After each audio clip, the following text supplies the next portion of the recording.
Mi esposa firmó mi internamiento en un asilo, diciendo que yo ya no estaba cuerdo. Yo estaba de pie frente al espejo de mi habitación, vistiendo un traje de sastre de lana italiana que costaba más que los delirios de grandeza de mi familia, con estas manos ásperas de limpiar óleo y devolverle la vida a lienzos del siglo XVIII. Lo que mi notario me reveló por teléfono solo 2 días después, desde su despacho en Madrid, desmanteló una farsa que llevaba meses cocinándose a mis espaldas. Señor Souto, antes de que firme nada, debe saber que usted nunca autorizó este traspaso de bienes. Las firmas son burdas falsificaciones. Por favor, dale me gusta y suscríbete para conocer cómo este viejo restaurador desmanteló una traición calculada.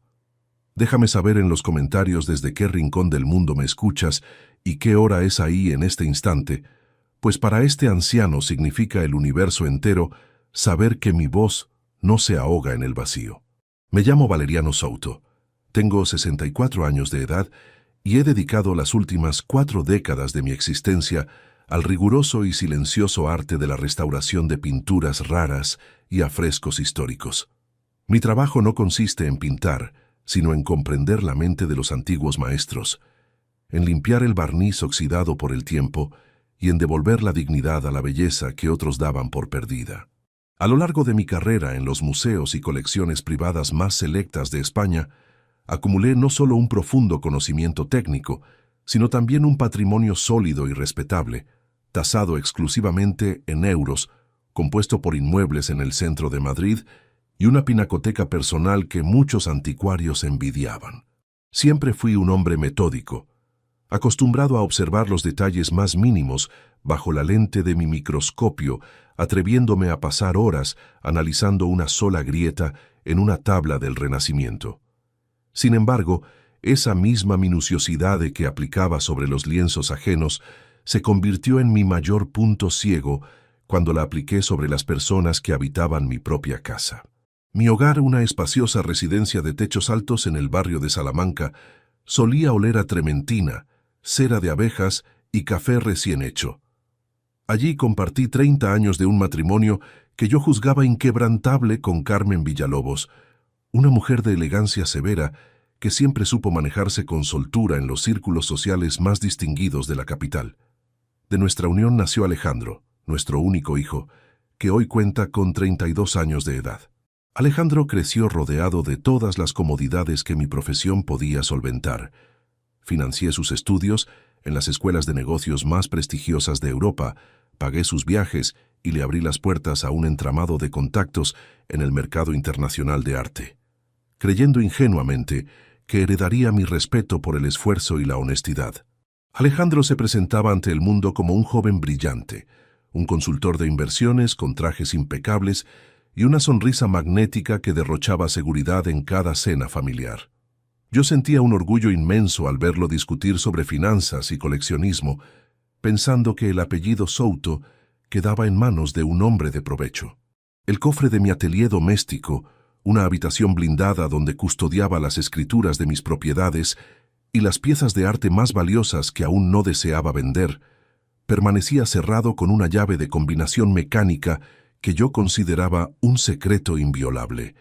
Confiaba plenamente en Carmen y en Alejandro, asumiendo que la complicidad familiar era un escudo más fuerte que cualquier cerradura de alta seguridad. Mis jornadas de trabajo eran largas.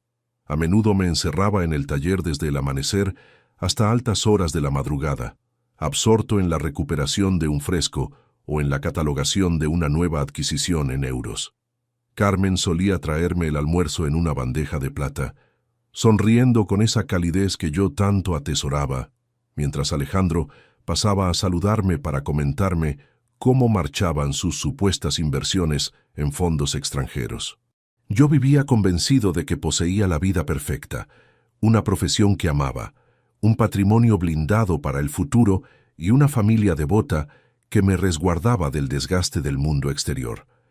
Pero el barniz comenzó a resquebrajarse sin que yo me percatara de la gravedad del daño subyacente. Los primeros indicios de que la estructura familiar estaba podrida aparecieron de forma casi imperceptible, como esas microfisuras que anticipan el desprendimiento de la pintura sobre el muro. Yo veía a Alejandro cada vez más distraído, con la mirada fija en la pantalla de su teléfono y la mandíbula tensa mientras cenábamos. Carmen, por su parte, mostraba una inusual premura por revisar mis agendas de trabajo y por preguntarme si ya había actualizado los testamentos o las autorizaciones de gestión de la pinacoteca.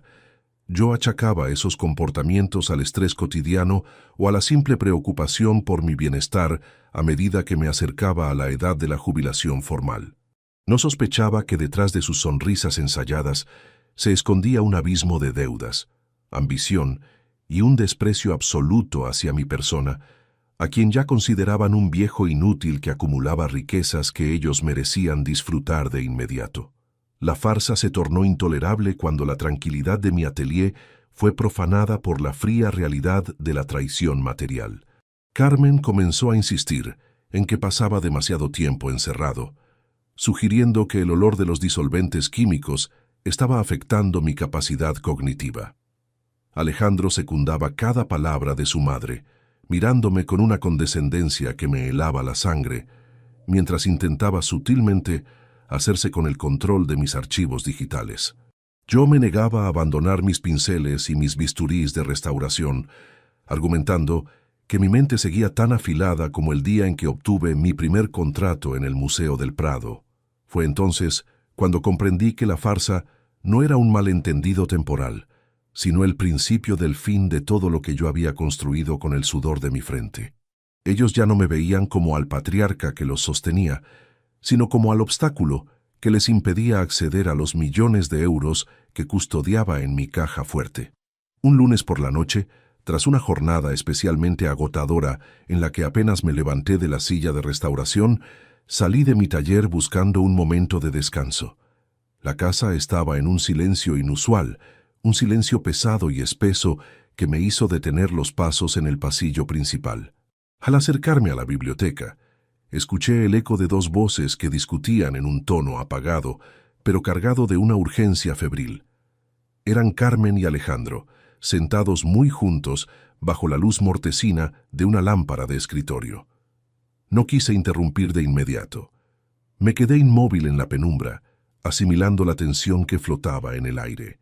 Alejandro gesticulaba con nerviosismo, mostrando unos documentos impresos a su madre, mientras Carmen asentía con la mirada fija en los papeles, con una expresión de frialdad que yo jamás le había visto en 3 décadas de convivencia. El aroma a cera vieja de la habitación parecía haberse vuelto rancio en un instante. «No podemos retrasarlo más, madre», siseaba Alejandro, golpeando el papel con el índice con una desesperación contenida. «Los plazos de los acreedores en París vencen esta semana, y si el viejo no firma la cesión de la colección, los tribunales internacionales van a embargar mis cuentas de corretaje». Carmen le puso una mano en el brazo, un gesto que pretendía calmarlo, pero que destilaba una resolución gélida. «Sé paciente, Alejandro. Tu padre es un hombre terco y desconfiado con sus cuadros, pero ya he preparado el terreno con los informes del doctor. Solo necesitamos que parezca un proceso natural ante el notario». Las palabras se clavaron en mi pecho con la precisión de un escalpelo. Estaban hablando de mi patrimonio, de mis obras de arte, de mi vida entera, como si yo ya fuera un cadáver del que urgía deshacerse. Sentí que el suelo cedía bajo mis pies calzados con zapatos de cuero blando, pero no emití ningún sonido. Mi larga experiencia en la restauración me había enseñado que ante un daño estructural severo, cualquier movimiento impulsivo puede provocar el colapso total de la pieza. Adopté una raiva fría, una calma glacial que congeló mis músculos y agudizó mis sentidos. Di un paso atrás, hundiéndome en las sombras del corredor, y regresé a mi taller sin confrontarlos. Me senté frente a mi escritorio de caoba, destapé mi pluma fuente de oro y miré fijamente las paredes cubiertas de bocetos antiguos. Mi propia esposa y mi propio hijo, mi propia sangre, estaban conspirando en la oscuridad para despojarme de todo lo que poseía en euros, utilizando la mentira y la manipulación médica como armas de destrucción masiva. Aquella noche no dormí. Pasé las horas trazando un plano mental de defensa, comprendiendo que la guerra ya había sido declarada en mi propio hogar y que el enemigo dormía en mi propia cama. El pesado llavero de bronce tintineó con un sonido seco mientras introducía la clavija de 3 dientes en la cerradura del cofre de seguridad. El aroma a hierro antiguo y lubricante de grafito impregnó el aire confinado del búnker doméstico, un espacio que yo mismo había diseñado tras los muros de piedra de la planta baja. Mis dedos, acostumbrados a la precisión milimétrica del bisturí de restauración, repasaron los lomos de cuero de las carpetas de archivo donde descansaban los inventarios de mis 40 años de trayectoria profesional. Extraje el volumen encuadernado en pergamino donde registraba cada transacción en euros, cada peritaje oficial y las actas de propiedad de los inmuebles que poseía tanto en Madrid como en los alrededores de Toledo. Encendí el flexo de luz halógena sobre mi mesa de trabajo y comencé a confrontar los números de registro con los resúmenes bancarios de los últimos 12 meses. Aquí falta la traza del depósito de garantía de la sala de subastas de París, murmuré para mí mismo, deslizando la yema del pulgar sobre el papel de alto gramaje. La tinta negra de mis anotaciones manuales contrastaba con la frialdad de las copias digitales que Alejandro me había entregado la semana anterior bajo el pretexto de una auditoría de rutina. Al examinar los folios bajo la lente de aumento, descubrí una sutil alteración en los dígitos de transferencia. Las cuentas de destino no correspondían a las entidades de custodia de los museos estatales, sino a un entramado de sociedades de responsabilidad limitada con sede en jurisdicciones extranjeras. Un desvío de 300.000 euros figuraba bajo el concepto ambiguo de corretaje técnico de obras barrocas, una operación que yo jamás había autorizado y que llevaba la firma falsificada de mi puño y letra en los márgenes de los documentos de conformidad. Carmen entró en el taller sin llamar, interrumpiendo el silencio con el arrastre leve de sus zapatillas sobre las baldosas de mármol. Traía consigo una taza de porcelana humeante, cuyo olor a manzanilla dulce alteró momentáneamente el ambiente cargado de solventes químicos y polvo de pigmento mineral. Se detuvo a mi lado, ajustándose los puños de su rebeca de cachemira con esa parsimonia estudiosa que siempre utilizaba cuando pretendía fiscalizar mis movimientos sin levantar sospechas. Sus ojos oscuros y desprovistos de la calidez de otros tiempos recorrieron rápidamente los legajos abiertos sobre el escritorio antes de fijar su atención en la lupa de precisión que yo aún sostenía entre los dedos. «Deberías apagar esa luz de una vez, Valeriano. Estás forzando la vista más de lo que tu salud te permite», dictaminó con una firmeza que pretendía sonar afectuosa, dejando la taza justo sobre el borde de un informe de tasación. «Alejandro lleva 1 hora esperándote en el comedor para revisar los presupuestos del próximo trimestre. Dice que los asesores de la firma de inversiones necesitan tu validación digital antes de que cierre el año fiscal». La miré de soslayo, notando cómo sus dedos tamborileaban levemente contra la madera de caoba de la mesa, un signo inequívoco de la premura que intentaba ocultar tras sus palabras de reproche. Recogí los papeles con adustez, asegurándome de cerrar el archivador con el triple pasador metálico antes de ponerme de pie y abrocharme los botones de la chaqueta. Los números de la pinacoteca no necesitan la intervención de asesores externos, Carmen. Siempre los he gestionado yo sin que falte un solo céntimo en las declaraciones. Respondí con un tono deliberadamente neutro, manteniendo la raiva fría que se había instalado en mis entrañas desde la noche anterior. Caminé hacia la salida del taller, sintiendo el peso de su mirada clavada en mi espalda, una presencia física que parecía medir el grado de mi resistencia física y mental. Al cruzar el pasillo que conducía al comedor, el crujido del parqué bajo mis pasos rompió la quietud de la casa, una vivienda que de pronto me resultaba ajena, poblada por sombras que conspiraban para arrebatarme el control de mi propio destino. Alejandro estaba sentado a la cabecera de la mesa de roble, rodeado de carpetas de plástico azul y con la pantalla de su ordenador portátil proyectando un resplandor azulado sobre sus facciones tensas. Su traje gris, cortado a la medida por los sastres más caros de la ciudad, se veía ligeramente arrugado en los hombros, un detalle inusual en un hombre que hacía de la pulcritud su principal carta de presentación. Al verme entrar, cerró parcialmente la tapa del dispositivo con un movimiento reflejo, como el restaurador novel que intenta ocultar un error de limpieza sobre una pintura valiosa antes de que el maestro examine el daño. «Buenas noches, padre. Pensaba que te habías quedado dormido sobre los afrescos del siglo XVIII», exclamó con una jovialidad ensayada que no lograba enmascarar el temblor sutil de sus manos sobre el teclado. «Los analistas del Fondo Europeo necesitan que confirmes la transferencia de los derechos de usufructo de los locales comerciales de la calle Almagro. Es un mero trámite administrativo para consolidar la cartera de euros antes de las vacaciones de invierno». Tomé asiento frente a él, apoyando los antebrazos sobre la madera pulida y observando las líneas de tensión que cercaban sus ojos y las comisuras de su boca. Ese local de la calle Almagro representa el sustento de las 3 familias de los operarios que trabajan en la logística de mi taller, Alejandro, y no pienso delegar su titularidad en una corporación que no conozco, sentencié, clavando mis ojos en los suyos hasta que desvió la mirada hacia los folios dispersos. El silencio que siguió fue denso, roto únicamente por el zumbido constante del ventilador del ordenador de mi hijo y el tintineo lejanos de los cubiertos que Carmen ordenaba en la cocina. Alejandro apretó los dientes, revelando por un instante la agresividad fría del hombre acorralado por las deudas que yo mismo había escuchado mencionar en la biblioteca la noche previa. «Estás siendo obstinado, padre. El mercado de arte está cambiando, y tu empeño en conservar la gestión directa de todo solo demuestra que ya no comprendes los flujos financieros actuales», replicó con una acritud contenida, cruzando los brazos sobre el pecho en un ademán de clara hostilidad.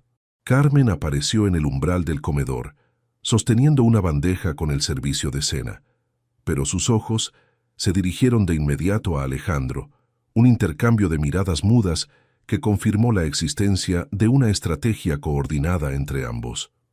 Me puse de pie sin probar bocado, consciente de que cada minuto que pasaba en esa habitación era una lección de hipocresía que ya no estaba dispuesto a tolerar. «Sé perfectamente cómo funcionan los flujos de mi dinero, hijo, y sé también cuándo una firma no ha sido trazada por mi mano», concluí, dando la vuelta para regresar a la seguridad de mi despacho antes de que la discusión derivara en un enfrentamiento abierto. Al encerrarme bajo llave en mi biblioteca, saqué el teléfono móvil de mi bolsillo interior y marqué el número privado de Mateo Garrido, el notario que había custodiado mis documentos legales durante los últimos 25 años. El tono de llamada sonó 3 veces en la penumbra del cuarto antes de que su voz grave y pausada respondiera al otro lado de la línea de comunicación. «Valeriano, no es habitual recibir tus llamadas a estas horas del domingo. Espero que no se trate de ningún percance con los lienzos de la colección», comentó Mateo con su habitual cortesía profesional, aunque pude notar un deje de extrañeza en su saludo. Apoyé la espalda contra la librería de madera de nogal, asegurándome de que el pestillo de la puerta estuviera firmemente encajado para evitar cualquier interrupción por parte de Carmen o de mi hijo.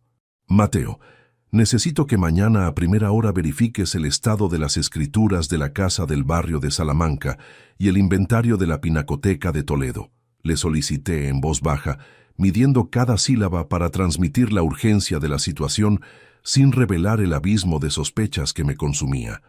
«He detectado discrepancias severas en las autorizaciones de venta que Alejandro afirma tener en su poder, y temo que se esté gestando un movimiento de traspaso sin mi consentimiento explícito».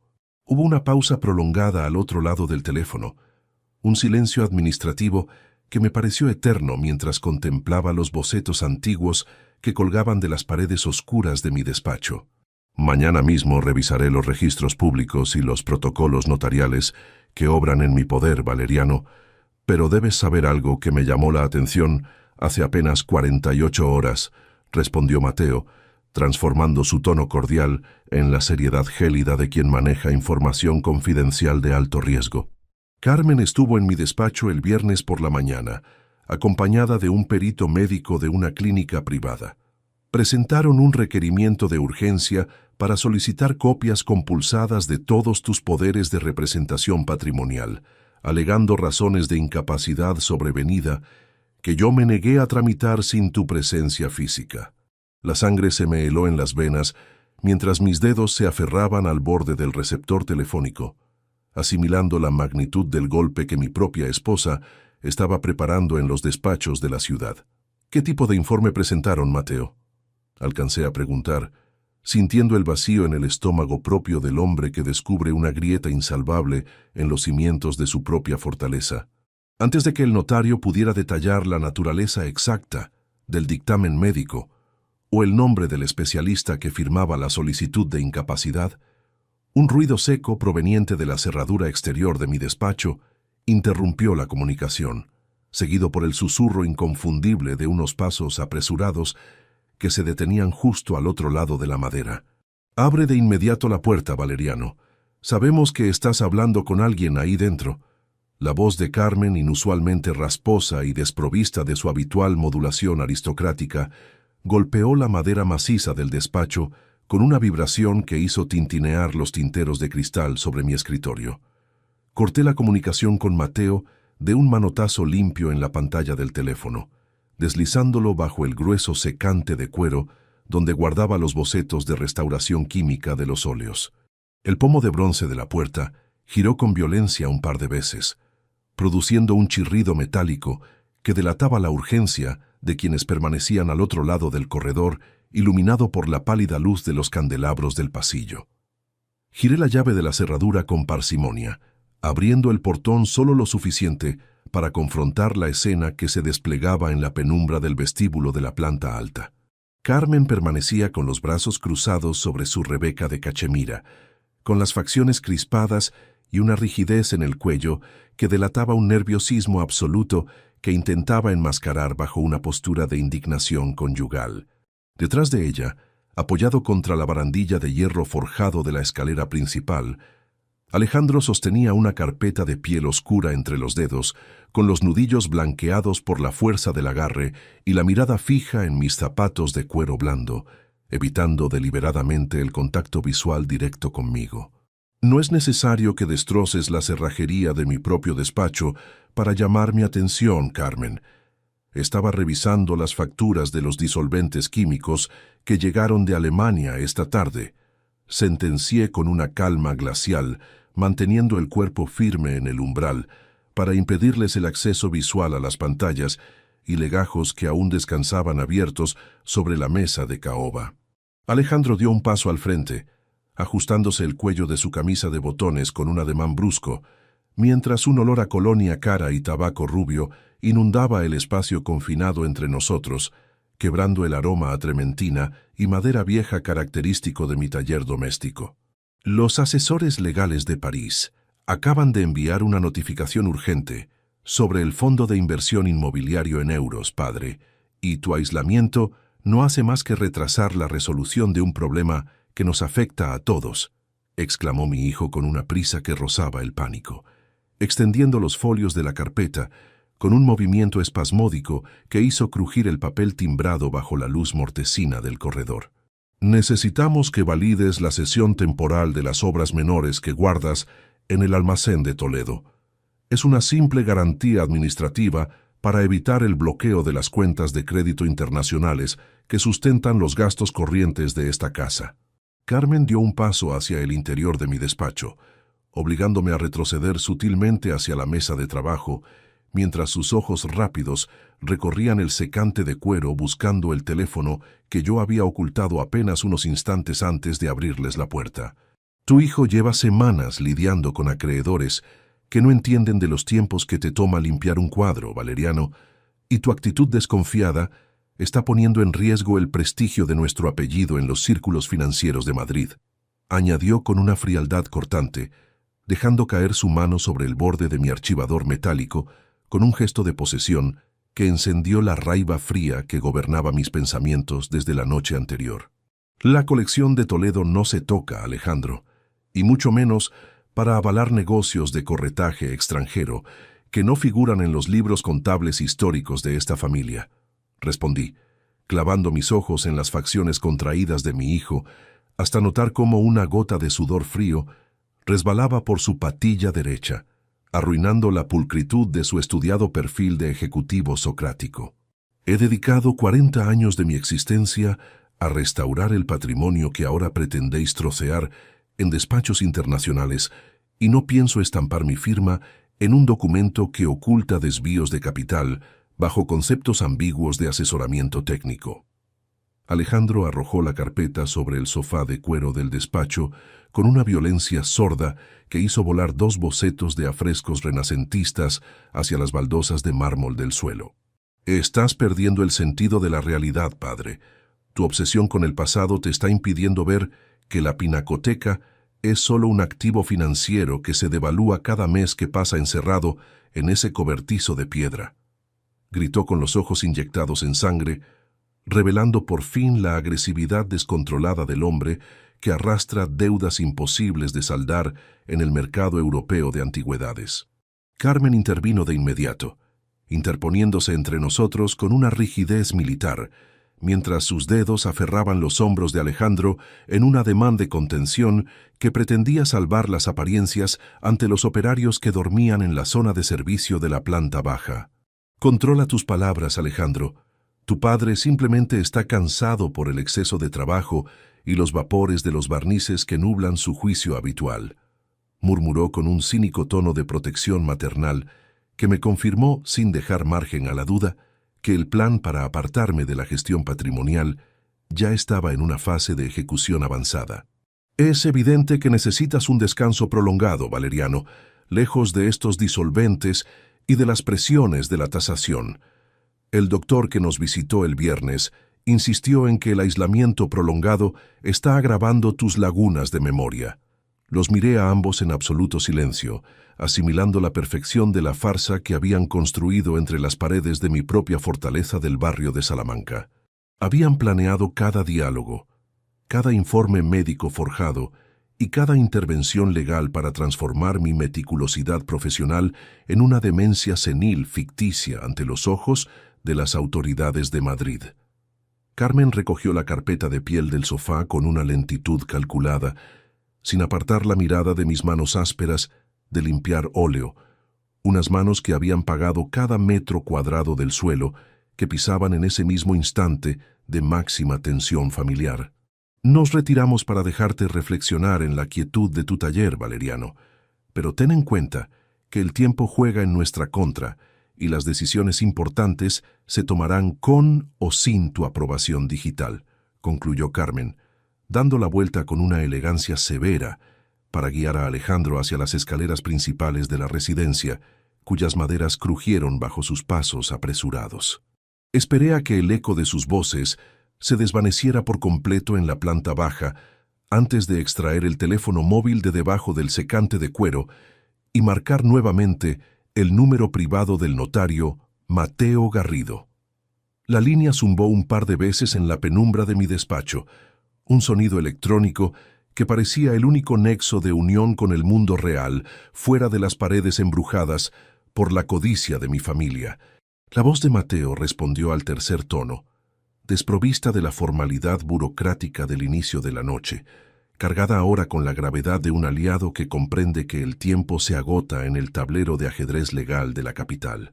Valeriano, me alegra comprobar que sigues ahí. La interrupción repentina de la llamada me había puesto en alerta sobre la seguridad de los inventarios que custodiamos en el despacho de la calle Serrano, exclamó el notario, con un hilo de voz tenso que me obligó a pegarme al auricular para evitar que el sonido se filtrara por las rendijas de la cerrajería. He estado repasando las copias digitales de los requerimientos médicos que Carmen presentó el viernes por la mañana en mi ausencia, y la situación es mucho más compleja de lo que estimábamos bajo una simple sospecha de fraude documental. ¿Qué descubriste en esos folios, Mateo? Habla con claridad. La paciencia se me ha terminado en esta habitación. Le urgí, sintiendo cómo los latidos de mi corazón golpeaban mis costillas con un ritmo sordo que igualaba la percusión constante de la lluvia que comenzaba a golpear los ventanales exteriores de la biblioteca familiar. El perito médico que firmó la solicitud de incapacidad sobrevenida no es un especialista clínico común de los hospitales generales de Madrid, Valeriano, sentenció Mateo, transformando su tono en un murmullo gélido que hizo que mis dedos se congelaran alrededor del dispositivo telefónico. Se trata del director de una institución psiquiátrica privada, ubicada en las estribaciones de la Sierra de Guadarrama, un centro especializado en internamientos de urgencia por orden familiar bajo criterios de peligrosidad inventada. El documento incluye una cláusula de traslado forzoso firmada por Carmen para el próximo miércoles a primera hora de la mañana, utilizando una orden de protección patrimonial que ya ha sido tramitada ante el juzgado de primera instancia. La respiración se me atascó en la garganta mientras contemplaba los marcos dorados de los lienzos antiguos que adornaban la penumbra de mi atelier doméstico.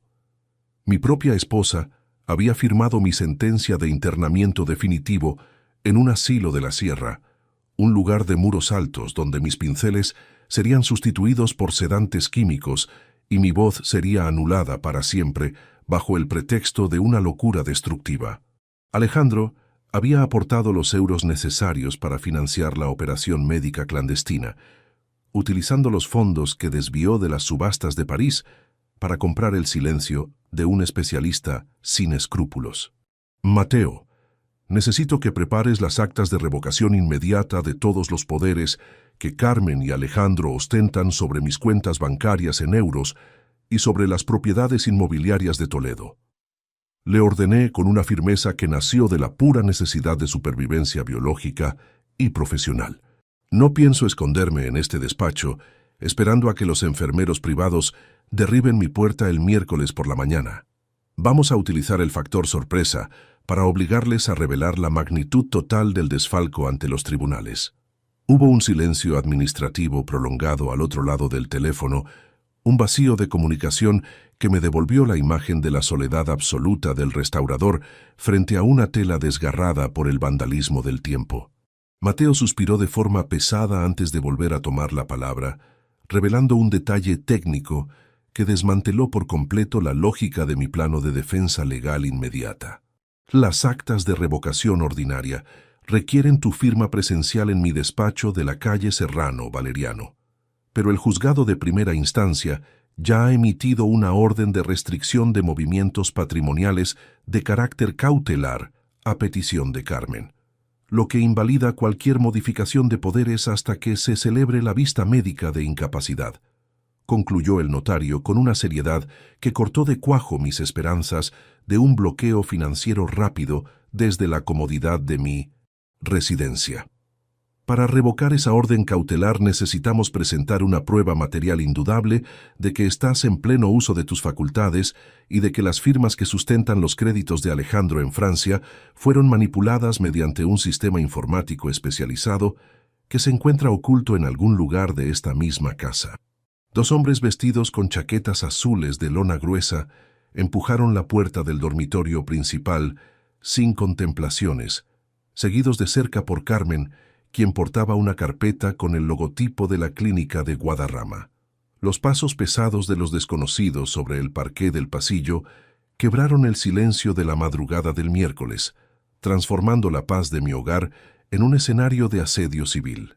No opuse resistencia física cuando uno de ellos me tomó firmemente del brazo izquierdo, limitándome a mirarlos fijamente mientras ordenaban mis pertenencias mínimas en un bolso de lona gris que Alejandro sostenía desde el umbral, con las manos metidas en los bolsillos. «Acompáñenos de manera voluntaria, señor Souto. El coche de traslado está esperando abajo en el patio exterior», dictaminó el enfermero de mayor estatura, cuya voz fría y profesional resonó entre las molduras del techo con la fuerza de un dictamen judicial definitivo. Carmen evitaba mirarme a la cara, manteniendo la mirada fija en el informe de ingreso psiquiátrico que el director del centro de Guadarrama había firmado el viernes anterior bajo el pretexto de una demencia de carácter violento. Alejandro dio media vuelta para bajar las escaleras principales, apresurando el paso como si necesitara distanciarse del desenlace material de la conspiración que él mismo había financiado con los euros sustraídos de mis subastas francesas. Me dejé llevar por los pasillos de la casa que yo mismo había pagado, descendiendo los peldaños de madera en un absoluto y sepulcral silencio que descolocó por completo a mis custodios sanitarios. Los operarios de mi taller doméstico contemplaban la escena desde la zona de servicio con rostros de piedra, incapaces de intervenir debido a la validez legal del requerimiento cautelar que Carmen les había exhibido unos minutos antes. Al cruzar el portalón exterior de Salamanca, la llovizna fría de la mañana de abril golpeó mis facciones ásperas, un detalle sensorial concreto que me devolvió la nitidez del pensamiento frente a la farsa institucional que intentaban ejecutar en mi propia presencia. El trayecto en la ambulancia privada hacia la sierra madrileña se prolongó durante 40 minutos de baches constantes y zumbido monótono del motor diésel contra el asfalto mojado. Viajé esposado mentalmente a mi estrategia de defensa, utilizando el aislamiento del vehículo para memorizar los detalles del plano contable que Felipe y Mateo debían desenterrar en las notarías de la calle Serrano. Al llegar a la institución de Guadarrama, un edificio de piedra granítica, muros altos y persianas reforzadas, fui conducido directamente a una habitación de paredes blancas, desprovista de cualquier objeto punzante o elemento decorativo que recordara mi antigua existencia entre óleos y lienzos barrocos. 2 días aquí dentro son más que suficientes para que asimiles tu nueva condición de residente permanente, Valeriano, exclamó el director del centro médico, el doctor que Carmen había contratado al visitarme en el ala de observación durante la tarde del viernes. Se acomodó las gafas de montura de Carey antes de revisar mi historial de ingreso, mostrando esa condescendencia corporativa propia de quien ha sido comprado con una suma importante de dinero extranjero. Le sostuve la mirada sin articular palabra, manteniendo la raiva fría que gobernaba cada uno de mis latidos en este entorno estéril que pretendía anular mi voluntad civil y profesional. El sábado por la mañana, la quietud de mi celda médica fue interrumpida por el timbrado discreto del teléfono institucional que el celador del turno de mañana dejó sobre la mesa de formica tras recibir una autorización expresa de mi equipo legal. Descolgué el auricular con dedos firmes, pegando el receptor a mi oído, mientras el eco de los pasos de los guardias se desvanecía por el pasillo de baldosas grises. La voz grave y precisa de Mateo Garrido, mi notario de confianza, irrumpió a través de la línea con una vibración que desmanteló la supuesta infalibilidad del encierro psiquiátrico que mi esposa había diseñado. Valeriano, he conseguido eludir la restricción de comunicaciones del centro utilizando un requerimiento de urgencia del Colegio Notarial de Madrid, anunció Mateo con un susurro afilado que delataba la velocidad a la que se estaban moviendo los hilos judiciales fuera de los muros de la Sierra de Guadarrama. He revisado los protocolos de la calle Serrano y los registros informáticos de las subastas internacionales.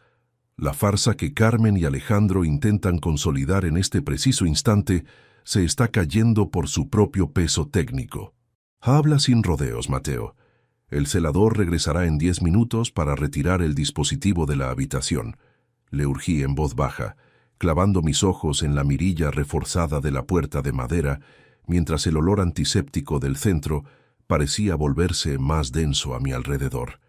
Necesito saber qué descubriste en los folios de traspaso patrimonial que intentaron validar el viernes por la tarde ante los tribunales de primera instancia.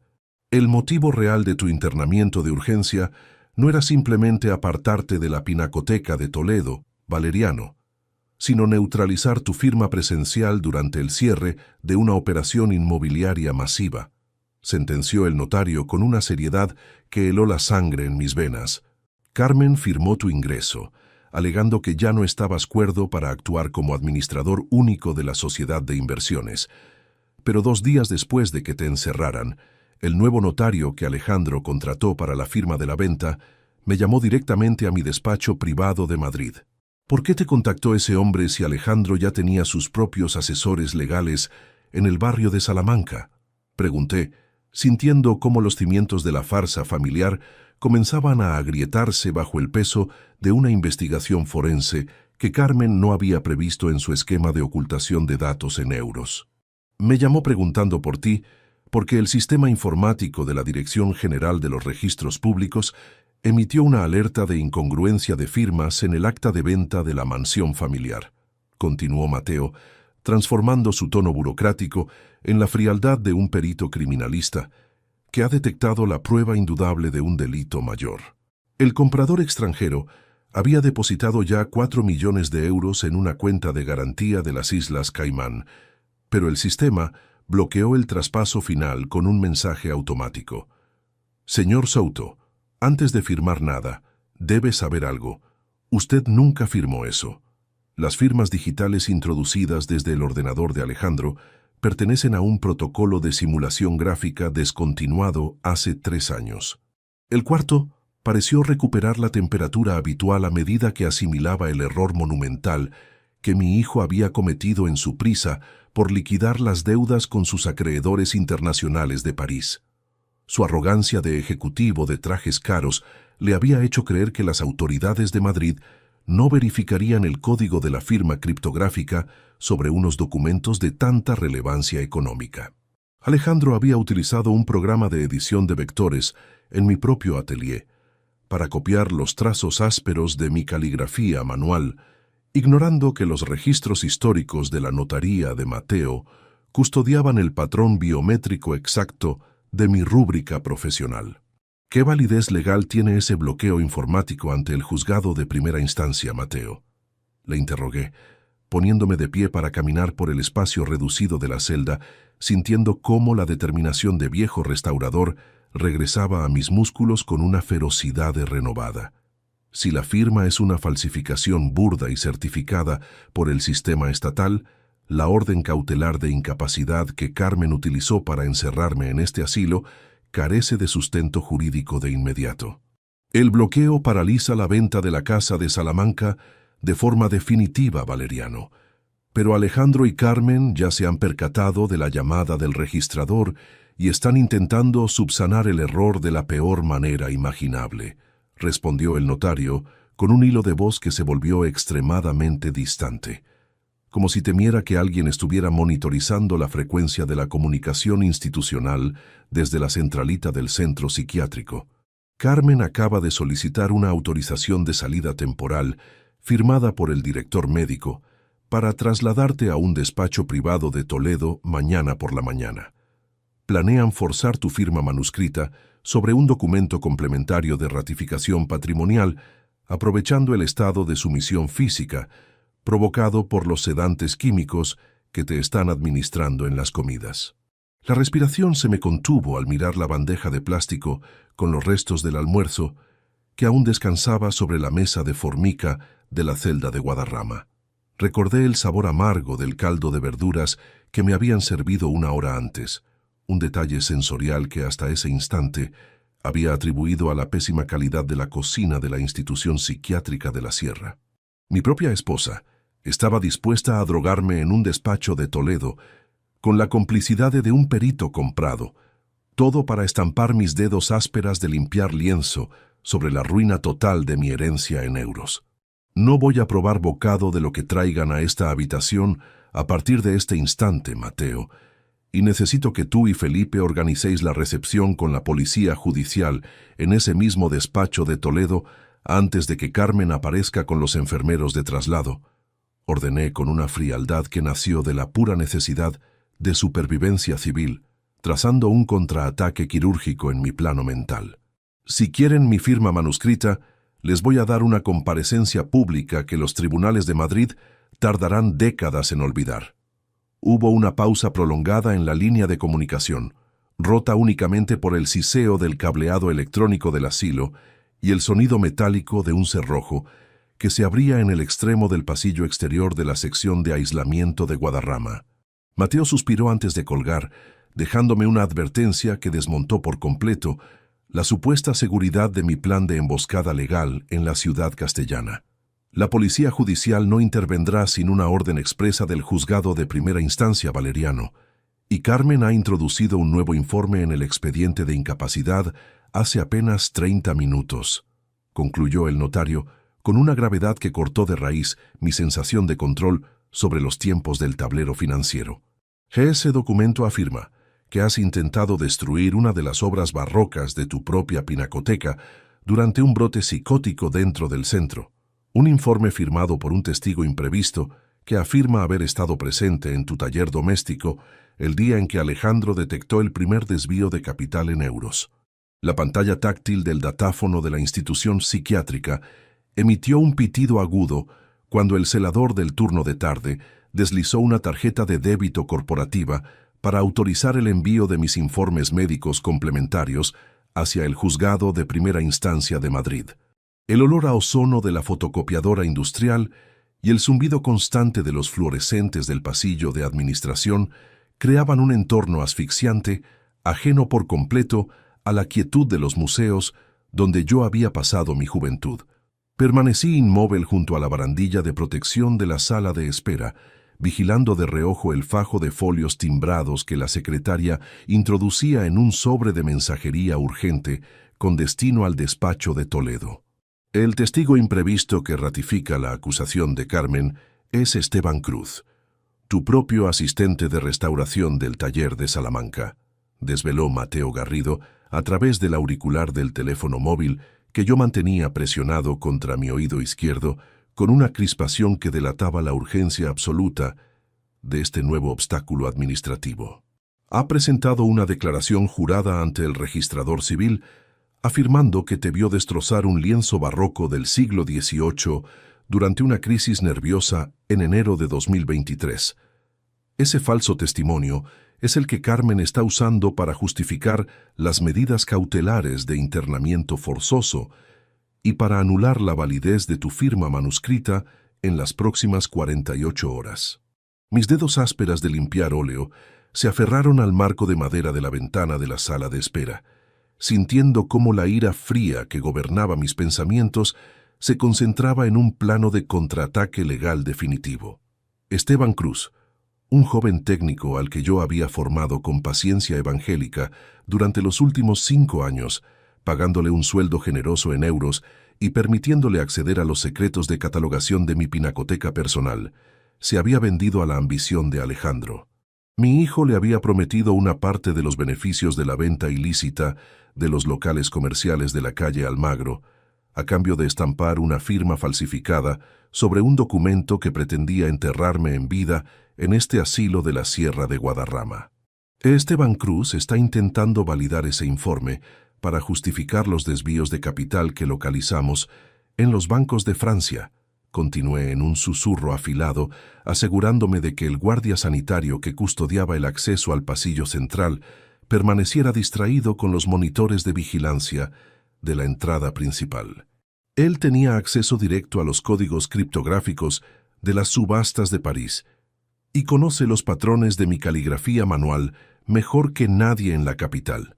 Alejandro ha utilizado su complicidad técnica para burlar las alertas de la Dirección General de los Registros Públicos antes de que el notario de la calle Serrano bloqueara la operación.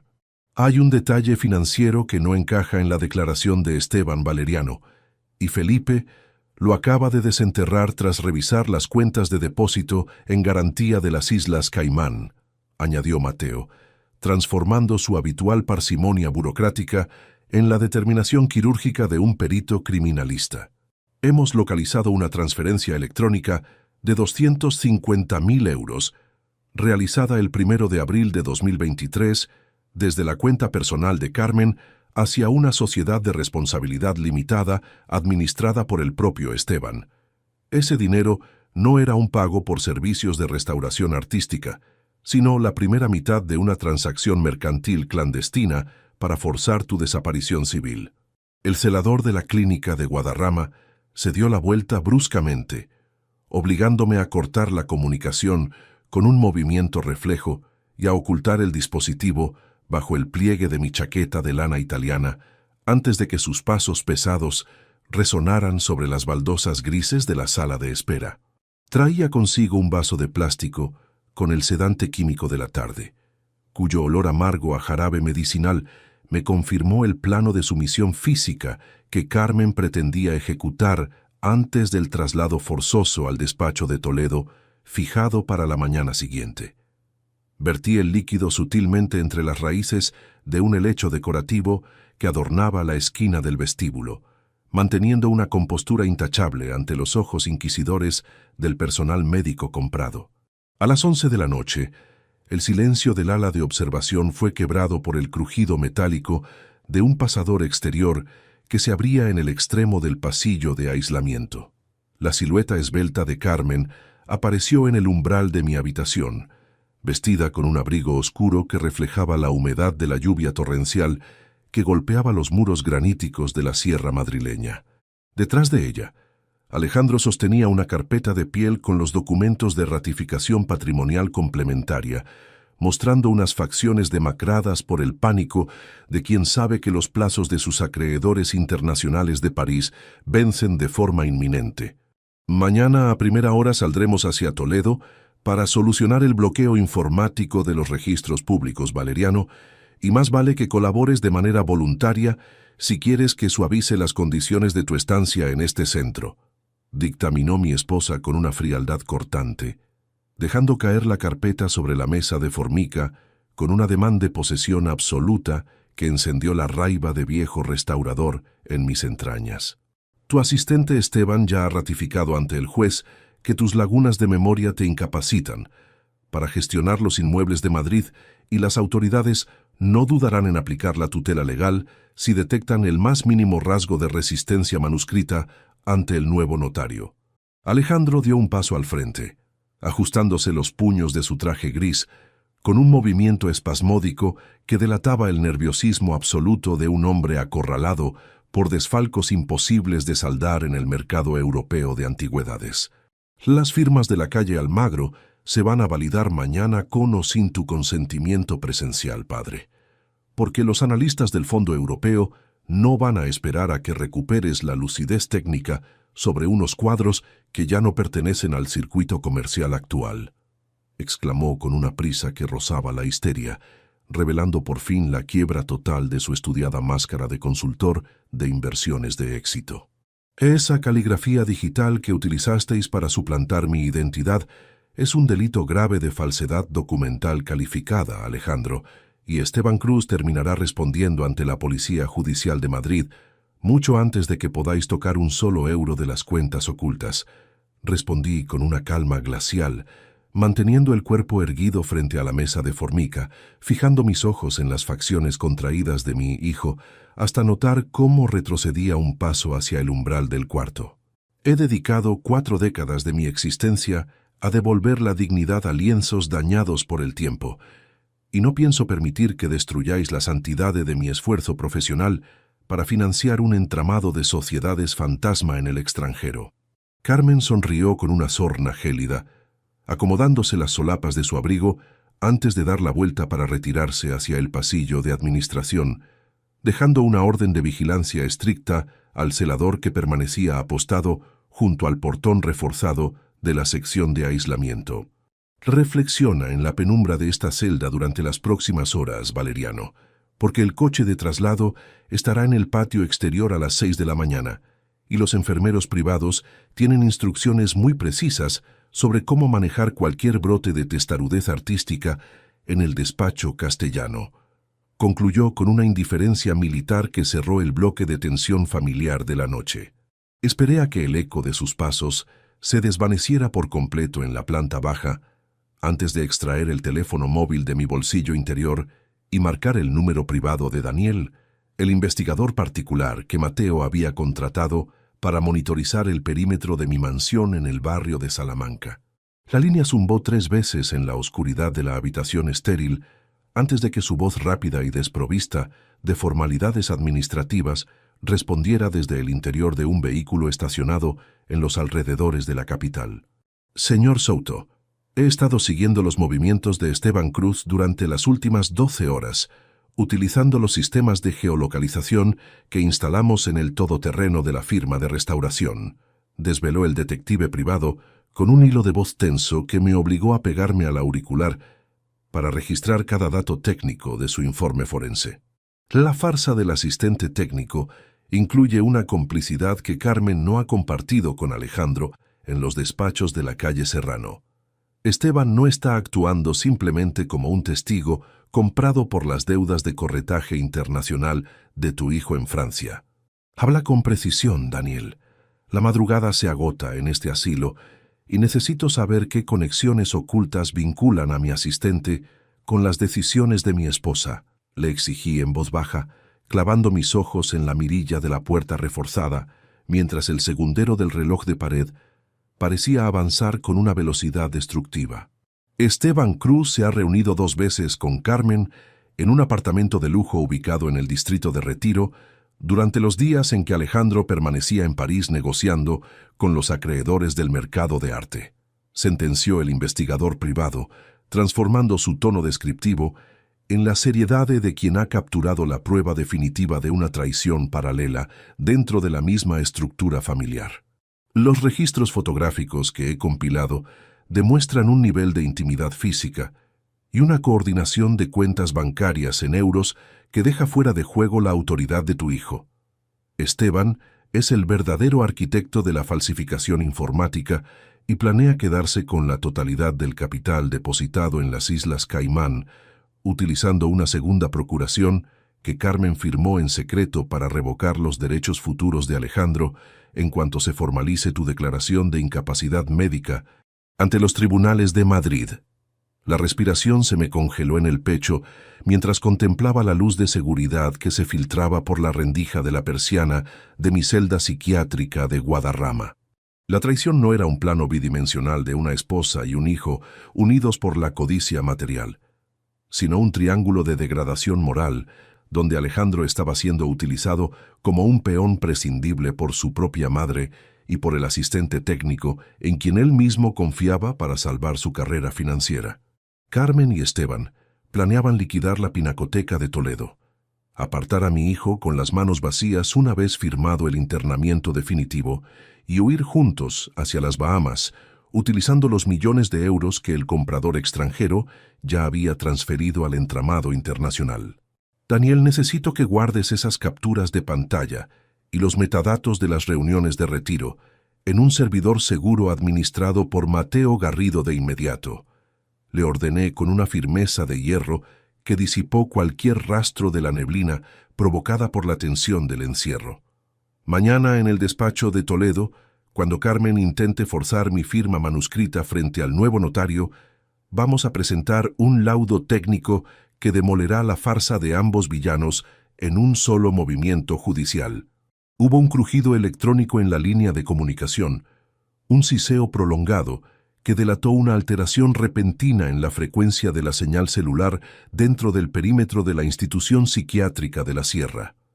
La voz de Daniel regresó truncada, distorsionada por una interferencia metálica que me obligó a presionar el dispositivo con ambas manos ásperas de limpiar óleo, mientras un presentimiento terrible se instalaba en mis pensamientos. Señor Souto, hay un vehículo de la clínica privada saliendo del garaje trasero en este preciso instante, pero no es la ambulancia de traslado programada para las 6 de la mañana, exclamó el investigador con una urgencia que rozaba el pánico absoluto antes de que la señal se cortara de golpe por completo. Esteban Cruz va en el asiento del copiloto, acompañado por 2 operarios sanitarios armados con equipos de sujeción química. No van a esperar a la mañana para sacarte de Guadarrama. Han adelantado el traslado a la medianoche de hoy y la dirección de navegación que marca su terminal digital no es el despacho notarial de Toledo, sino una finca rústica abandonada en los montes de la provincia de Ciudad Real, donde ningún laudo legal de Madrid podrá alcanzarte a tiempo. El chasquido seco del pasador de hierro de la ventana trasera de mi celda médica cedió ante la presión de la palanca de acero de mi bisturí de restauración, dejando entrar una ráfaga de aire gélido cargado con el olor a pino húmedo de la Sierra de Guadarrama. Mis manos ásperas de limpiar óleo actuaron con una celeridad quirúrgica que asombraría a quienes me consideraban un anciano debilitado por el encierro institucional. Descolgué la sábana de hilo que había trenzado firmemente alrededor de la viga del radiador de hierro fundido y la deslicé hacia la oscuridad del patio exterior, esquivando el haz de luz del proyector de seguridad que barría los muros graníticos del centro psiquiátrico.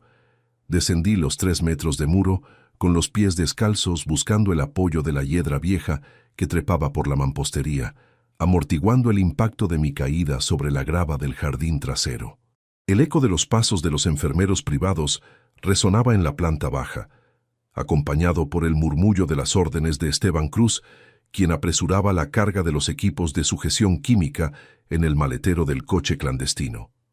Me arrastré entre los setos de boj del perímetro exterior, manteniéndome oculto en la densa niebla de la medianoche hasta alcanzar la verja de hierro forjado que delimitaba el linde de la propiedad rústica con la carretera comarcal de la provincia madrileña. Una silueta alta vestida con un impermeable oscuro aguardaba junto a un sedán negro de cilindrada discreta, estacionado en el arcén de grava fina, con las luces de posición apagadas para eludir el control visual de los celadores.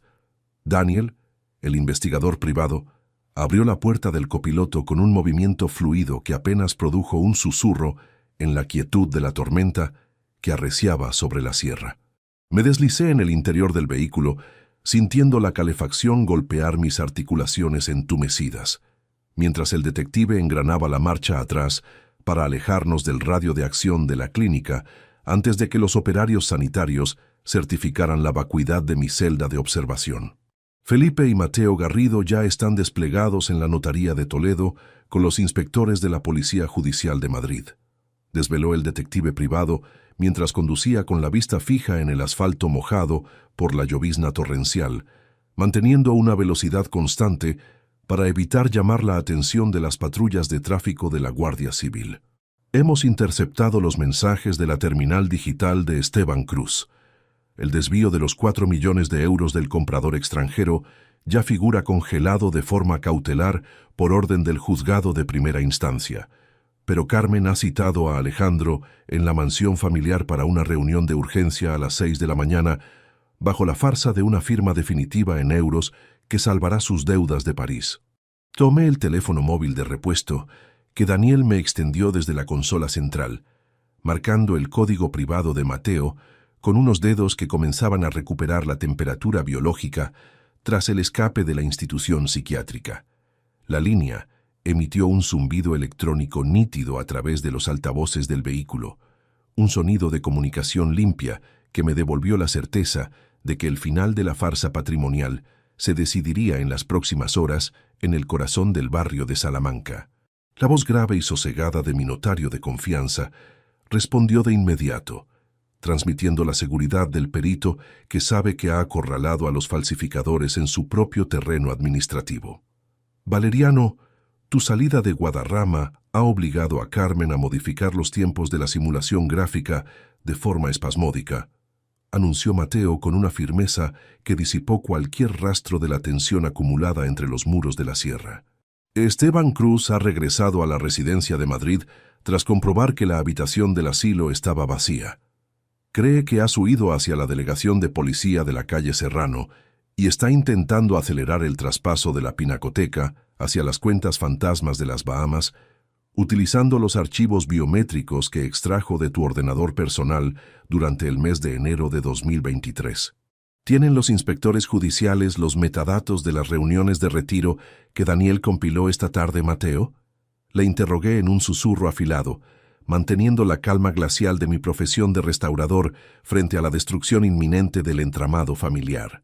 Necesito tener la certeza absoluta de que el laudo técnico que presentaremos ante el juez de guardia incluye las pruebas de la traición económica de Carmen hacia nuestro propio hijo, para que Alejandro comprenda la magnitud del fraude del que ha sido objeto por parte de su madre y de su asistente técnico. La Policía Judicial tiene copias compulsadas de cada transferencia electrónica, de 250.000 euros, que Carmen emitió hacia la sociedad de Esteban Cruz, confirmó el notario, transformando su habitual registro burocrático en la frialdad de un fiscal que prepara una ejecución legal sin fisuras jurídicas. Los peritos informáticos de Madrid han certificado que la segunda procuración, que Carmen firmó en secreto, despojaba a Alejandro de cualquier derecho de usufructo sobre los locales comerciales de la calle Almagro, en cuanto se validara tu informe de demencia violenta. Tu hijo es el único que acudirá a la reunión de la mañana, creyendo que obtendrá la mitad del patrimonio familiar, ignorando que su madre ya ha comprado los billetes de avión hacia Nassau para huir con Esteban en las próximas 24 horas. Giré la cabeza hacia la ventanilla del coche, observando cómo las luces difusas de los polígonos industriales del norte de Madrid pasaban borrosas bajo la llovizna constante, dibujando el perfil de una ciudad que se preparaba para presenciar el colapso de un apellido respetable. Mi propia esposa y el técnico al que yo había amparado profesionalmente durante un lustro estaban a punto de consumar un desfalco doble, utilizando la desesperación financiera de Alejandro como el escudo perfecto para cubrir su huida del circuito legal de España. La determinación de viejo restaurador se asentó en mis músculos con una ferocidad renovada. Les daría la escena perfecta que sus ambiciones merecían, reuniendo a todas las partes en el mismo comedor donde tantas veces habíamos brindado por la honestidad de mi esfuerzo profesional. Daniel, toma la salida hacia la M30 en dirección al barrio de Salamanca. No vamos a Toledo ni a los tribunales de guardia de la capital. Ordené con una frialdad que no dejaba margen a la réplica por parte del investigador privado, fijando mi plano de emboscada quirúrgica en las entrañas de mi propio hogar. Si Carmen ha citado a Alejandro a las 6 de la mañana para el cierre de la farsa en euros, yo seré el encargado de presidir esa reunión familiar, acompañado por los inspectores de la Policía de Investigación y por los documentos de Mateo. El vehículo cambió de trayectoria de forma fluida, adentrándose en el entramado de calles vacías de la capital, mientras los relojes digitales del salpicadero marcaban las 5:20 de la madrugada. El aroma a tapicería limpia y el zumbido constante de los neumáticos sobre el pavimento mojado se mezclaban con los latidos pausados de mi corazón, un ritmo sordo que igualaba la percusión del limpiaparabrisas contra el cristal delantero. Me abroché los botones de mi chaqueta de lana italiana y repasé el laudo pericial que Mateo me había enviado al dispositivo móvil, verificando que los códigos de la firma falsificada pertenecieran de forma indudable al terminal informático de Esteban Cruz. A las 6:10, el coche se detuvo en la penumbra de una hilera de plátanos de sombra, ubicada a escasos 50 metros del portalón exterior de mi residencia del barrio de Salamanca. Dos furgonetas blancas desprovistas de rotulación oficial pertenecientes a la policía judicial permanecían ya estacionadas en los vados de carga y descarga, con los motores apagados y los oficiales de paisano listos para intervenir a mi señal digital. Mateo Garrido descendió de uno de los vehículos portando un maletín de piel oscura, donde custodiaba las actas de revocación inmediata de poderes y los mandamientos de detención por falsedad documental grave emitidos por el juez de guardia de primera instancia. Se acercó a mi ventanilla con el rostro tenso por la gravedad del desenlace familiar que estábamos a punto de provocar entre los muros que yo mismo había financiado con mis décadas de restauración artística. Todo está blindado a nivel penal, Valeriano. Los inspectores de delincuencia económica han verificado las cuentas de las Bahamas y el flagrante delito de suplantación de identidad digital se consumará en cuanto Esteban Cruz intente validar el último código de transferencia informática desde el atelier de la planta baja. Murmuró con un hilo de voz tenso, entregándome una copia impresa del requerimiento judicial definitivo que anularía la farsa médica del centro de Guadarrama. Avanzamos a pie hacia la entrada de servicio de la mansión, moviéndonos en absoluto silencio sobre las baldosas de mármol del patio exterior que la llovizna de la mañana comenzaba a limpiar con una monotonía gélida. Utilicé la llave mecánica de repuesto que guardaba en el bolsillo interior para abrir el portón de acero de la cocina, permitiendo el acceso sigiloso de los 4 inspectores judiciales que formaban mi guardia pretoriana legal para la demolición de los villanos. El aroma familiar a trementina, barniz viejo y café recién hecho inundó mis sentidos de inmediato.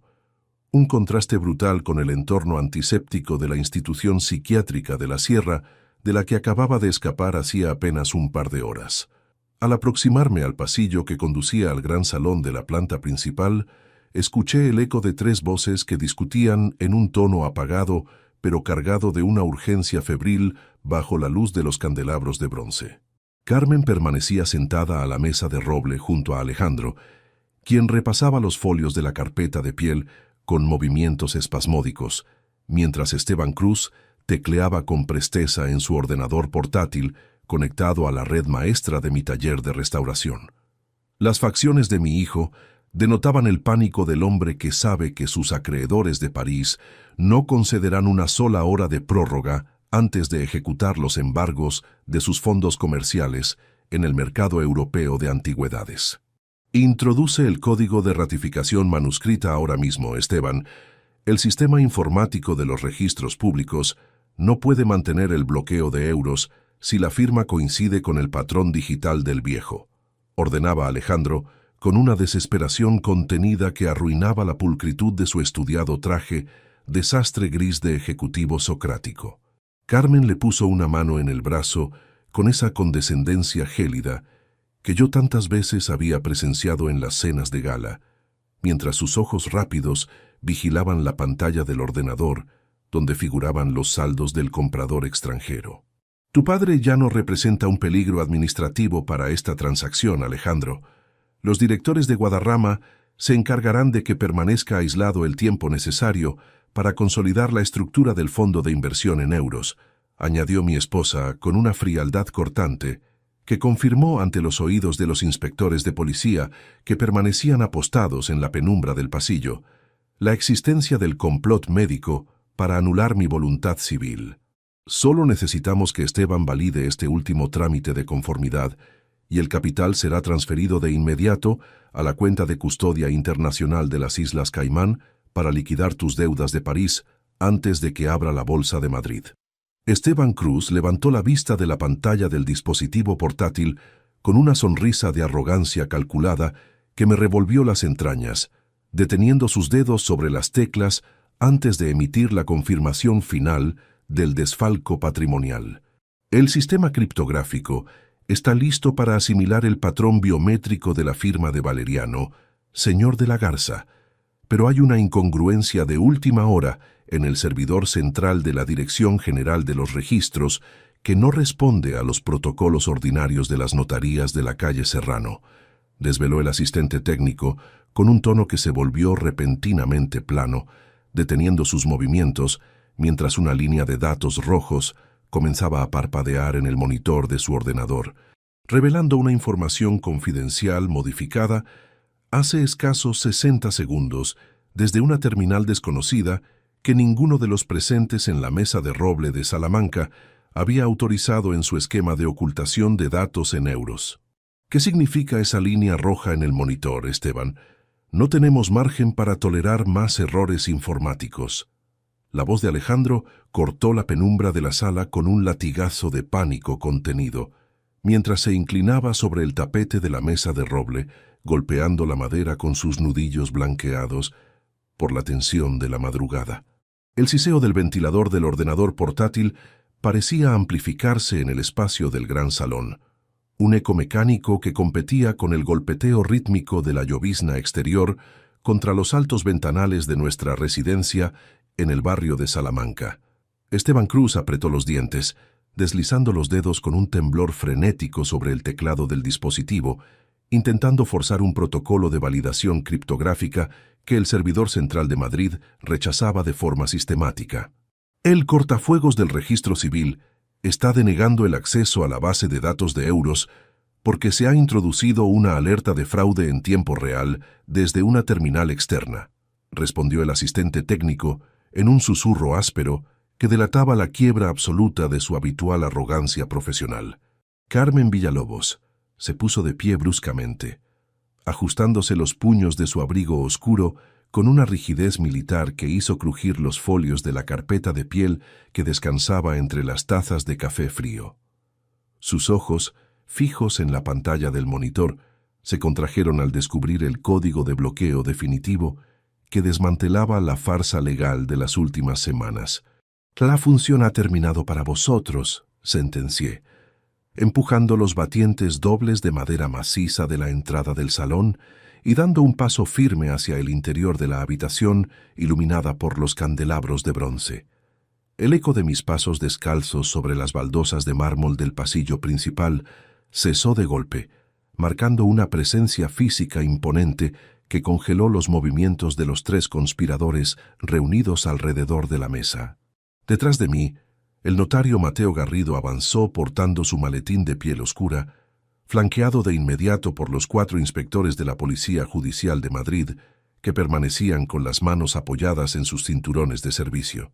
Alejandro dio un salto hacia atrás tirando su silla de roble con un estruendo sordo que hizo eco contra las molduras del techo, mientras su rostro pulcro pasaba del rubor de la avaricia a una palidez cerosa de conmoción absoluta. Su mirada se desvió de forma espasmódica de mis manos ásperas de limpiar óleo hacia las placas metálicas que los oficiales de paisano exhibían con una solemnidad gélida bajo el resplandor de las velas. Carmen permaneció inmóvil en su sitio, aferrándose al borde de la mantelería con tanta fuerza que sus uñas parecieron incrustarse en la tela, revelando por fin el abismo de frialdad que ocultaba tras su máscara conyugal de elegancia severa.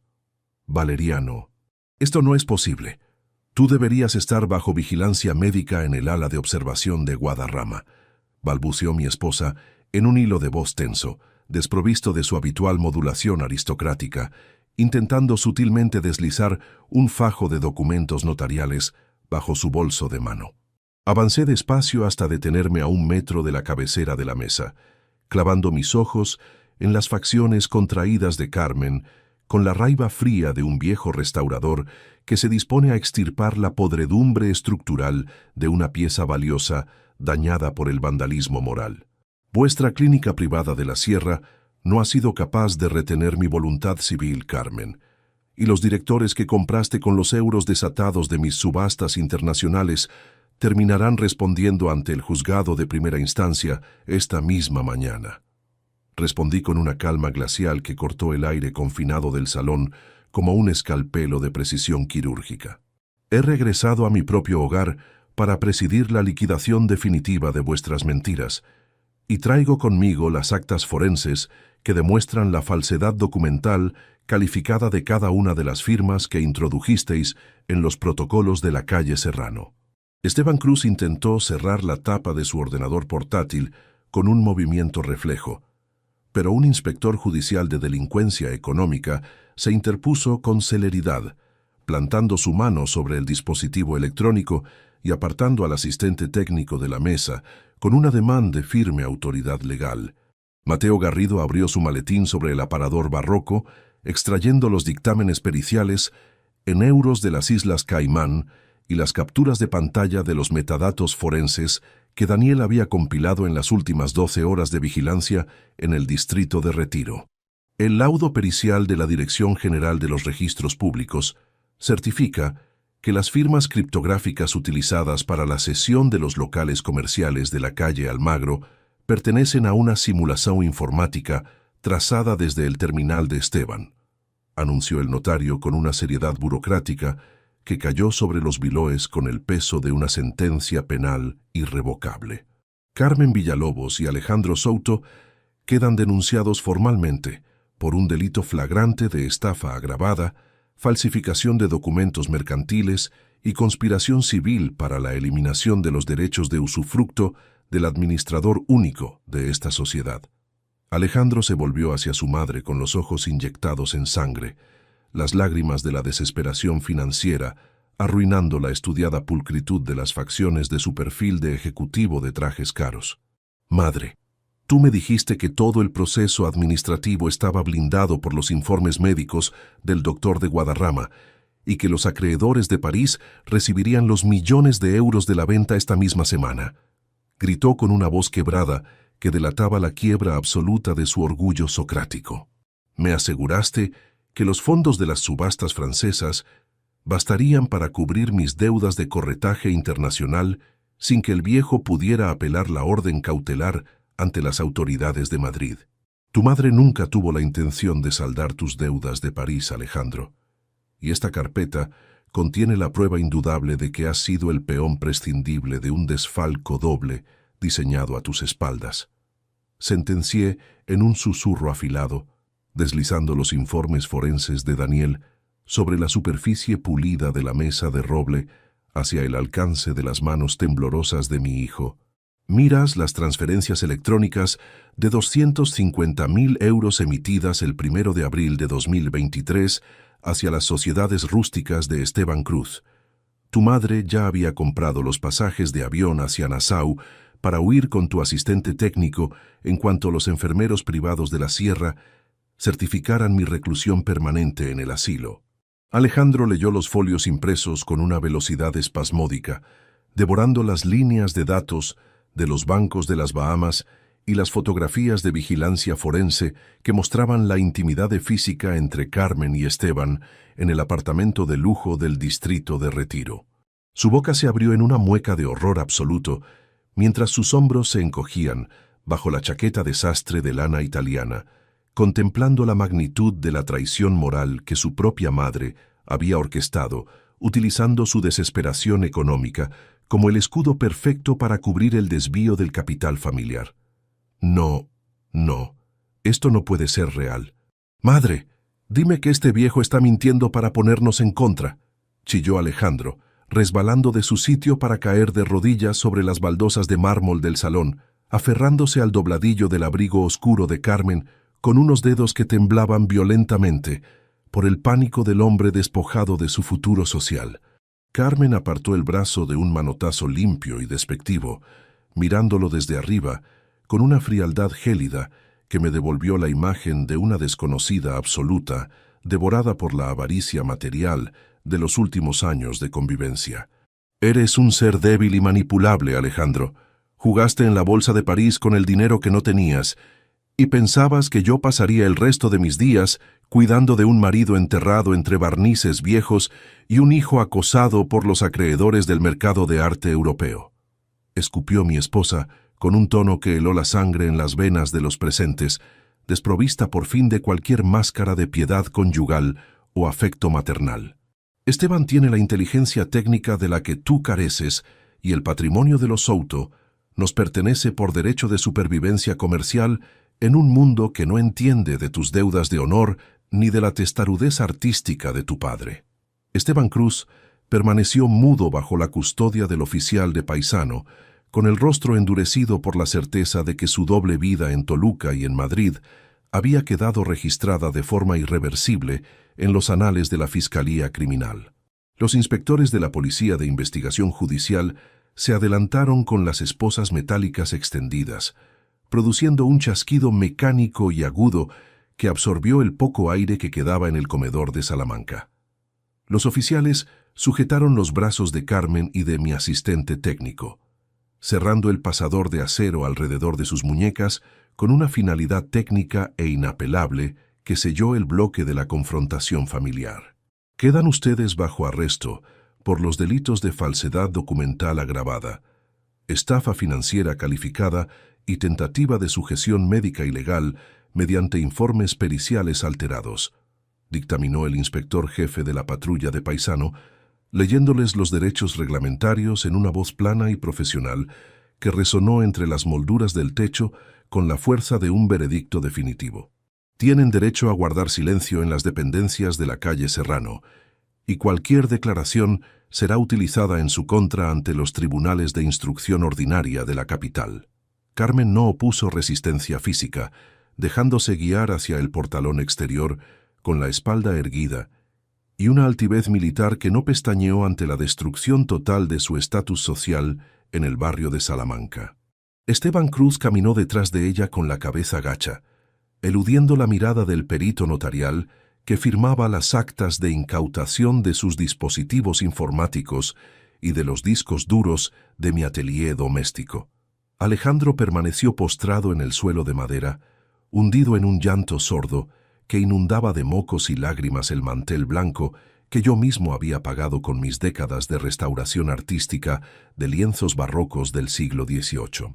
Me acerqué a mi hijo con paso pausado, deteniéndome justo enfrente de su silueta encogida en el mármol, contemplando al muchacho al que yo había financiado los estudios en las mejores escuelas de negocios de Europa y que ahora se arrastraba como un criminal desahuciado por su propia codicia material. Sus ojos rojos y desgarrados buscaron los míos con una súplica patética de clemencia filial, implorando una salvación de última hora que mis millones de euros ya no estaban dispuestos a conceder en este tablero judicial. Papá, por favor, ayúdame. Los acreedores de Francia vendrán a por mí esta semana si el fondo de inversión no se liquida de inmediato. Iré a la cárcel del condado si no cubro el desfalco de los locales comerciales de Almagro, gimió Alejandro, estirando las manos esposadas mentalmente por sus errores contables para tocar mis zapatos de cuero blando en un ademán de desesperada sumisión filial. Yo no quería que te encerraran en Guadarrama. Fue Camila, fue Carmen la que redactó el informe del médico. Yo solo necesitaba el capital para salvar mi nombre en las subastas de París. Le sostuve la mirada en absoluto silencio durante 5 segundos interminables, dejando que el sonido siseante de la lluvia torrencial y las luces rojas y azules de las patrullas policiales de Madrid pintaran las paredes del salón con un ritmo caótico y macabro. Mi decisión de viejo restaurador estaba blindada por la pura necesidad de restitución ética y civil. No pensaba ceder al sentimentalismo biológico que había provocado la ruina estructural del carácter de mi único heredero patrimonial.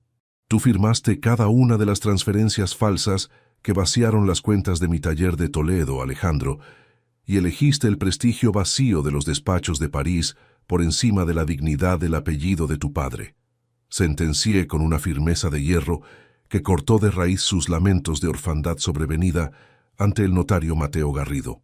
Mañana mismo presentaré ante el juzgado de primera instancia las actas de revocación inmediata de tu asignación económica mensual de 6.000 euros.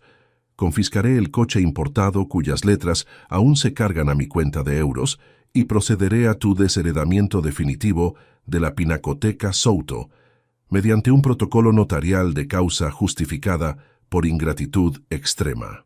Alejandro soltó un grito agudo de miseria absoluta que rebotó contra los ventanales exteriores del barrio de Salamanca, viendo cómo la red de seguridad financiera que había sustentado sus trajes caros y sus delirios de grandeza ejecutiva se disolvía por completo ante sus ojos desorbitados.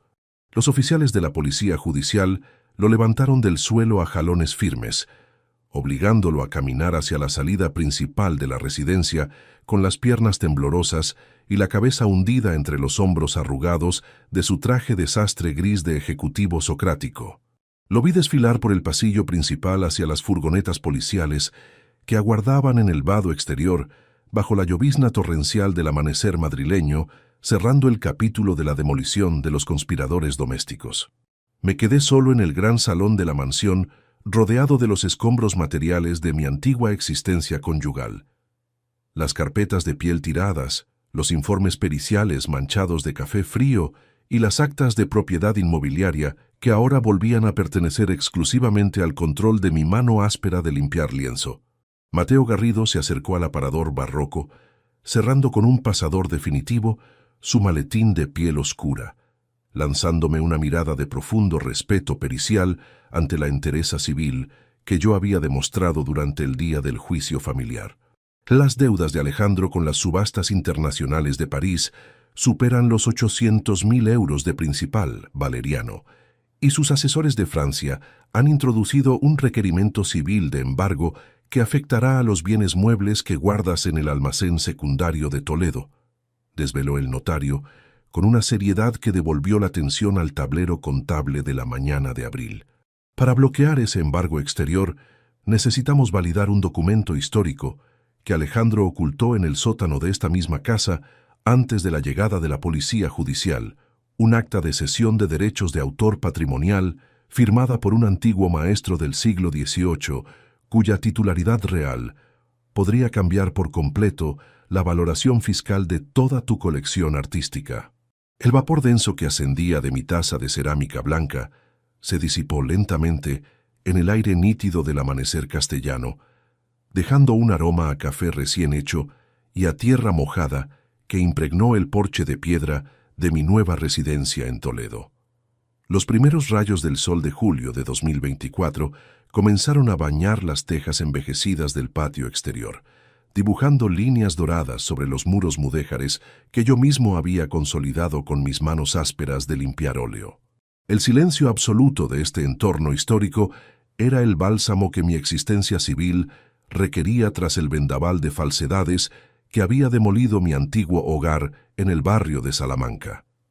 Di un sorbo pausado al líquido caliente, contemplando la silueta lejana del alcázar recortada contra un cielo despejado, desprovisto por completo de la neblina química y de la asfixia institucional de la clínica de Guadarrama, de la que escapé hacía ya 15 meses. La resolución de los tribunales de instrucción ordinaria de Madrid había sido contundente.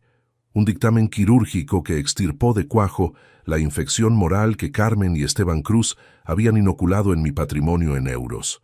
El juicio penal celebrado en otoño de 2023 se convirtió en un registro documental implacable donde cada peritaje grafotécnico de Mateo Garrido y cada informe financiero de Felipe desmantelaron el entramado societario de las Islas Caimán. Los laudos informáticos de la Policía Judicial demostraron que la suplantación criptográfica de mi firma manuscrita había sido diseñada desde el terminal informático de mi propio asistente técnico. Carmen fue condenada a una pena firme de 15 años de prisión sin derecho a beneficios de libertad condicional por estafa agravada y falsedad documental reiterada, una sentencia gélida que extinguió su estatus social en la capital en un abrir y cerrar de ojos. Esteban Cruz la acompañó en el veredicto con una pena concurrente de 12 años de reclusión, sepultando su prometedora carrera técnica en las subastas internacionales bajo el peso de su propia codicia material.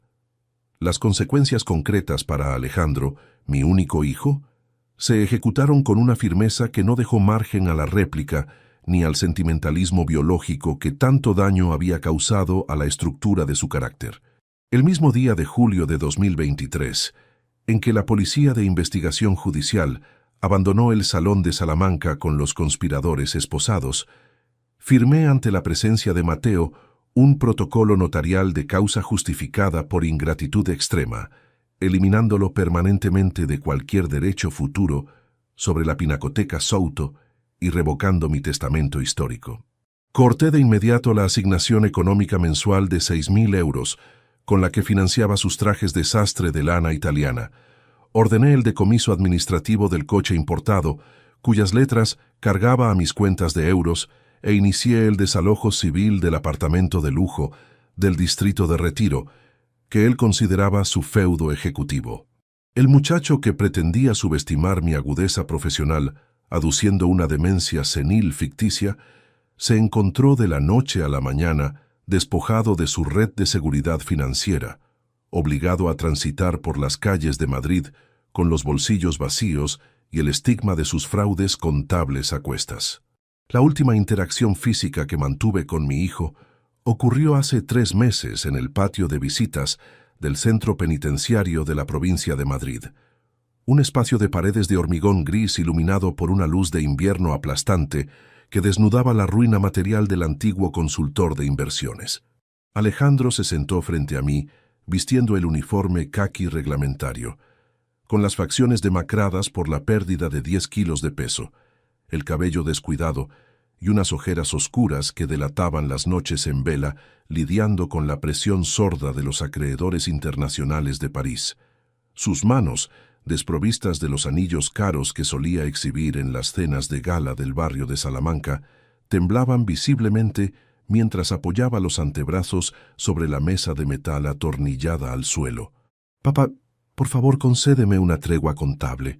Los administradores judiciales de Francia han liquidado todos mis fondos de corretaje, y si la Pinacoteca de Toledo no avala el resto de la deuda de las subastas barrocas, pasaré una década entera en este módulo de aislamiento», suplicó con una voz rasposa que no guardaba rastro de la suficiencia socrática con la que intentó forzar mi ratificación manuscrita en el despacho castellano. Las lágrimas del pánico real resbalaban por sus pómulos afilados, buscando una rendija de compasión biológica en el hombre al que había intentado encerrar de por vida en un asilo de la sierra para saquear el esfuerzo de sus 4 décadas de trayectoria profesional. Le sostuve la mirada en absoluto silencio durante un minuto interminable, manteniendo el cuerpo erguido en mi asiento de plástico y permitiendo que la raiva fría de viejo restaurador sellara el desenlace legal de nuestra última conversación familiar.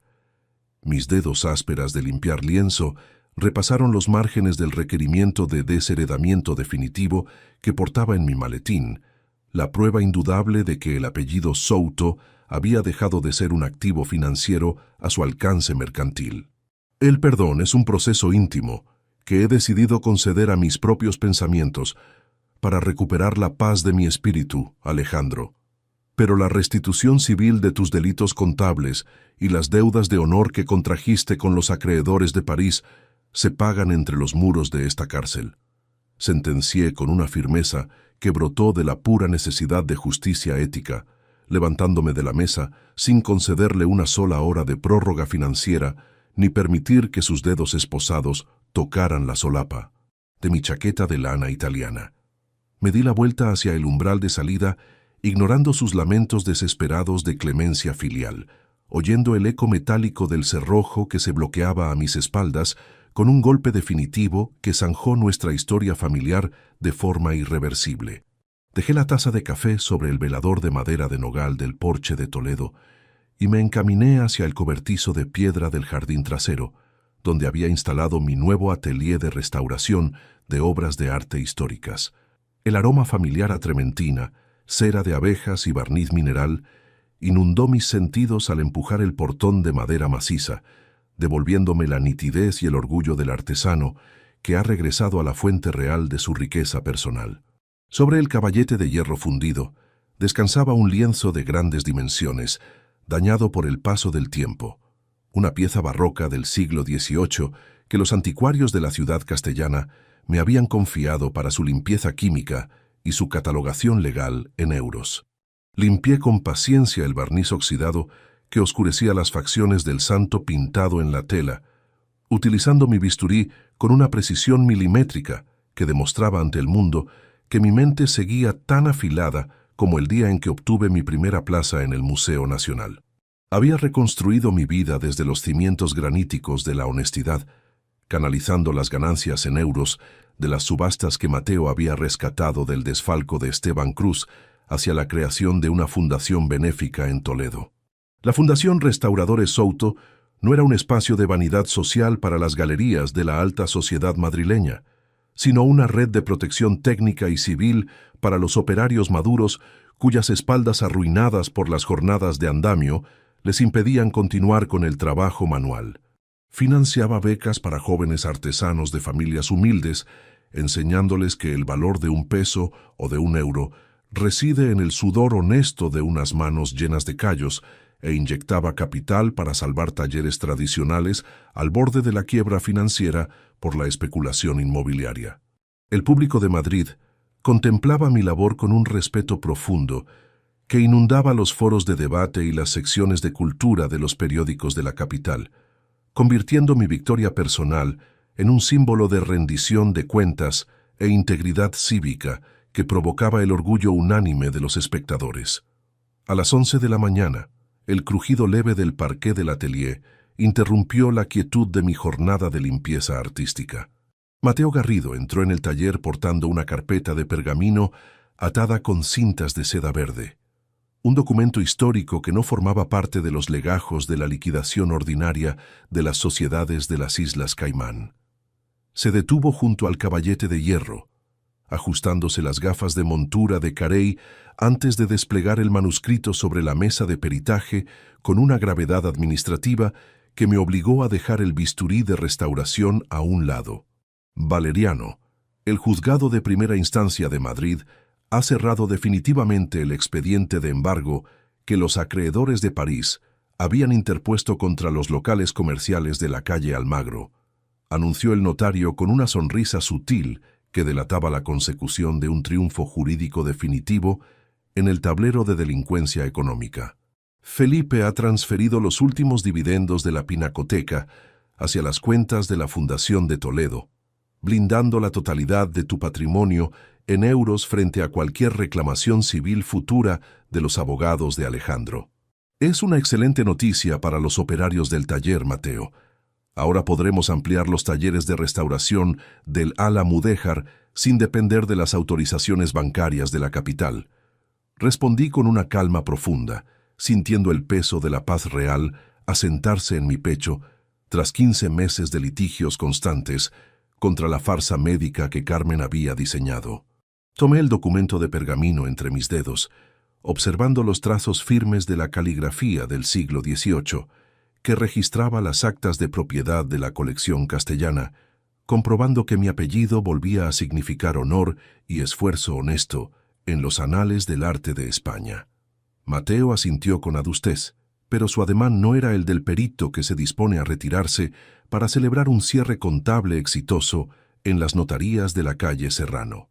Extrajo de su maletín de piel oscura un segundo folio timbrado de carácter confidencial, un requerimiento urgente que el registrador civil central de Madrid le había remitido por mensajería express hace escasas 2 horas desde los despachos gubernamentales.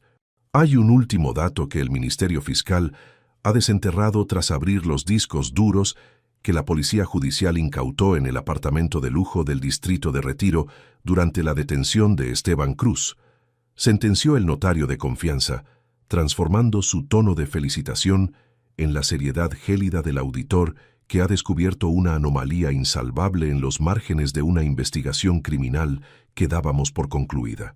El asistente técnico no estaba actuando únicamente coordinado con Carmen para desviar los 4 millones de euros del comprador extranjero hacia las Bahamas, Valeriano. Los peritos informáticos han descifrado un archivo encriptado en el servidor maestro de tu propio atelier doméstico que contiene una tercera procuración digital firmada en secreto en enero de 2023, cuya titularidad real no pertenece a Esteban Cruz ni a tu esposa, sino a un coleccionista anónimo con sede en Ginebra que ya ha iniciado los trámites internacionales de reclamación física sobre el lienzo más valioso de toda tu pinacoteca, alegando que tú mismo le entregaste los derechos de propiedad exclusivos de esa obra maestra 20 años atrás, a cambio de un secreto familiar que tu memoria manual ha intentado borrar de los libros contables históricos de esta casa.